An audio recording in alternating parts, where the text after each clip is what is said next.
Warigia. I am registered and licensed valuer.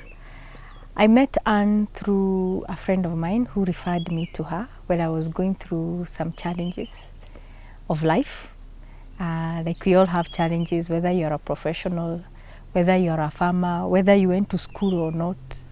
We all have social challenges, we have life challenges. And so that's how I came to meet Anne. And through that process, I had started to look, someone had recommended a psychiatrist. But then when I went there, I realized I didn't belong to a psychiatrist. Someone else recommended a psychologist, and I had started to see one, and I was actually seeing one.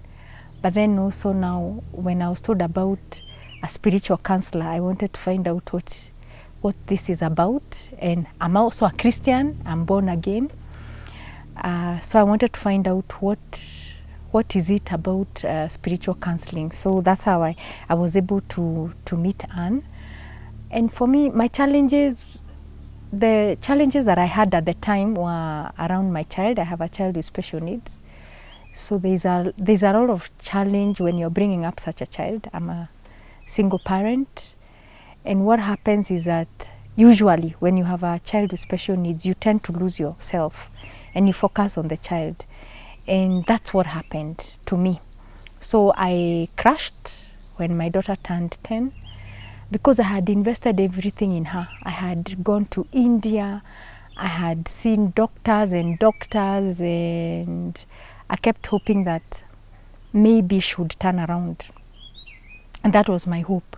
So when she turned 10 and she was not changing, I gave up.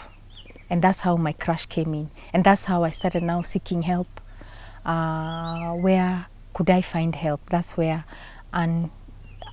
I found Anne. And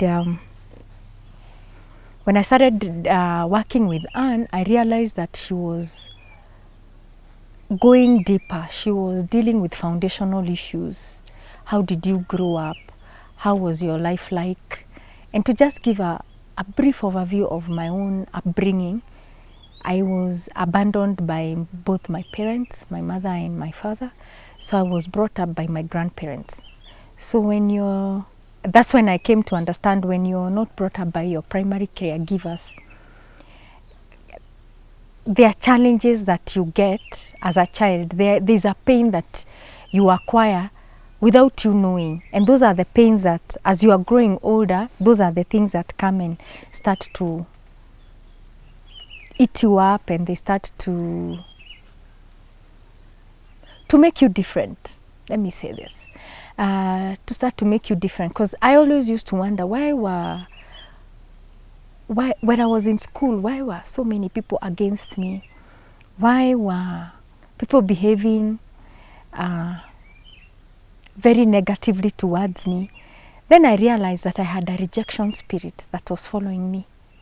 You see, when your parents don't accept you, then who else would? Both your dad and your mom, they dump you, both of them. Then what does that tell the world? And what does that mean to you?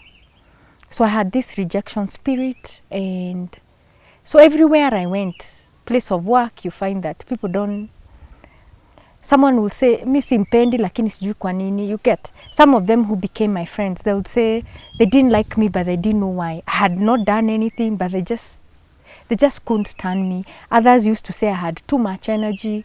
Others used to say, kona kimbelembele. So that rejection spirit, people will always find something for you to do, for them to reject you and to just be against you. So when we started working with Anne, I realized that I had a lot of those foundational issues. Then also she brought out about generational curses, things that your great-grandparents, your parents that I have done, that have nothing to do with you, but those things follow you up. So generational curses, like the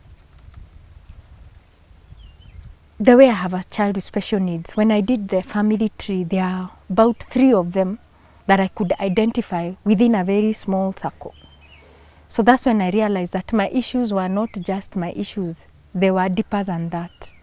And that's when now we started, she took me through the prayers of breaking the curses. When you go through painful experiences, you develop different coping mechanisms, either anger, bitterness, all those sorts. So for me, I think was anger and bitterness. And when we went through inner healing, I realized that even I had formed some beliefs that to help me cope. So one of it that I had was my own unworthiness, that I was unworthy, and this was being informed by the very rejection of my parents.